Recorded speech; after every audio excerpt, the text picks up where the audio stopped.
வளவளப்பு இல்லாத வெண்டைக்காய் பொரியல் எப்படி செய்கிறதுன்னு பார்க்கலாமா? வாங்க. பொடிசாக கட் பண்ண வெண்டைக்காயில் கொஞ்சமாக உப்பு, மஞ்சத்தூள், இது கூடவே புளிப்பில்லாத கெட்டி தயிராக எடுத்துக்கோங்க. அது 2 ஸ்பூன் சேர்த்துட்டு, இது கூடவே காரத்துக்கு ஏற்ற மாதிரி மிளகாத்தூள் ஆட் பண்ணிட்டு எல்லாத்தையும் ஒன்றா நல்லா பிசைஞ்சு வச்சுருங்க.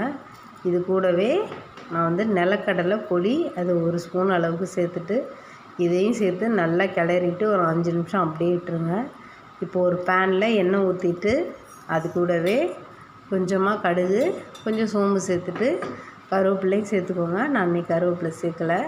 ரெண்டும் பொரிஞ்சதுக்கப்புறமா கலந்து வச்சுருக்க வெண்டைக்காயை அப்படியே சேர்த்துருங்க. ஒரு நிமிஷம் மூடி போட்டு எடுத்துகிட்டு 2 நிமிஷத்துக்கு ஒருக்க கிளறி விட்டிங்கன்னா நல்லா ஃப்ரை ஆகிடும், நல்லாவும் வெந்துடும். இறக்குற ஸ்டேஜில் நிலக்கடலை பொரியை இன்னும் 2 ஸ்பூன் சேர்த்துட்டு இறக்குனிங்கன்னா கையில் ஒட்டாமல் வளவளப்பு இல்லாத நல்ல க்ரீன் கலர் வெண்டைக்காய் பொரியல் ரெடி.